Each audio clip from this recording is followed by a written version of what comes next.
আজকে আমি মা পরীর লাল ড্রেসটা রিকোয়েস্ট করে হয়ে গেছি লাল পরী। আমার কিন্তু খুব পছন্দের মা পরীমণি। আপনি কিন্তু পরীমণিকে ভালো না বাসলেও আপনার কিন্তু মা পরীমণিকে ভালোবাসতেই হবে। ভাই দাবি এই দুই পরীই কিন্তু মা, তার দুইটা রাজ্য আছে এই দুই পরীরই একদম সেম টু সেম। আর এই দুই পরীই কিন্তু বরিশালের। আর বরিশালের মেয়েরা যে কতটা যোগ্যতাপার আর সুন্দরী এটা আর প্রমাণ করতে হবে না, নতুন করে সবাই জানে। আজকে লাল পরী হয়ে উড়ে বেড়াইছি।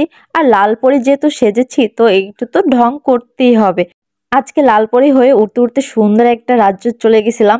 আর রাজ্যটা যে এত সুন্দর এত সুন্দর এটা আমার একদম কল্পনা বাইরে ছিল। আর আমার ড্রেসের সাথে যে এত কিছু মিলে যাবে এটা তো আমি কখনো ভাবিইনি।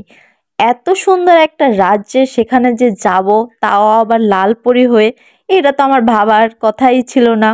আমাকে দেখে তো মনেই হইতেছিল যে স্বপ্নের একটা রাজ্যে দোলনায় দোল খাচ্ছে একটা লাল পরী।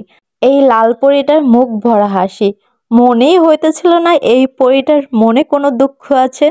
এইটা দেখে তো আমি আরো অবাক হয়ে গেছি যে এই রাজ্যে লাল কার্পেটও ছিল।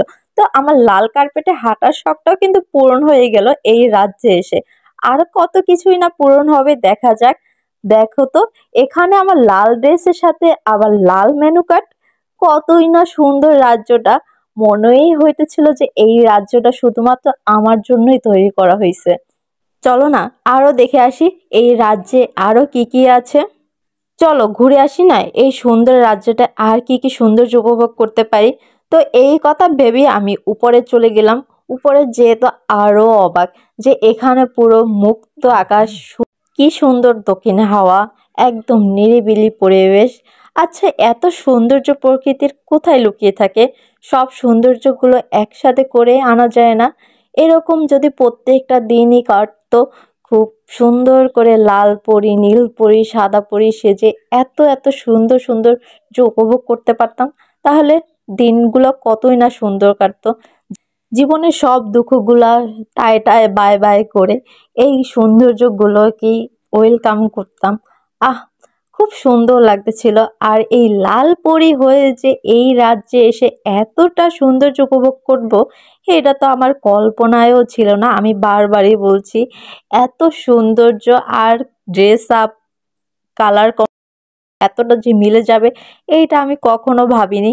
তবে এই দিনটা কিন্তু আমার খুব সুন্দর কাটছিল। আর এখানে অর্ডারটাও দিয়েছিলাম চিকেন ললিপপ, সেটাও কিন্তু রেট। তবে এই ম্যাচিংগুলো অটোমেটিক আমার মিলে গেছে, এটা কিন্তু কোনো পরিকল্পনা করা ছিল না যে এইটা এইটা এরকম ছিল, বা আমি এখানে আসিওনি। তো আমার জামার সাথে আর এইখানে রাজ্যের সাথে যে এত কিছু মিলে যাবে এটা আমি জানতামই না। বাট এখানে এসে আমি তো পুরাই খুশি হয়ে গেছি, সব কিছু মিলে একদম পারফেক্ট। ও হ্যাঁ, এত কিছু মাঝে তো বলতে ভুলেই গেছি এই জায়গাটা কোথায়। এটা বরিশালের তালতলি রিভার সাইড রেস্টুরেন্টের জায়গাটা অনেক সুন্দর ছিল, বেশ সুন্দর ছিল কিন্তু এই জায়গাটা। তো আজকে ভিডিওটা কিন্তু এই পর্যন্তই। ভালো লাগলে অবশ্যই একটা শেয়ার করবেন প্লিজ। তো এই পর্যন্তই, বাই বাই, টাটা।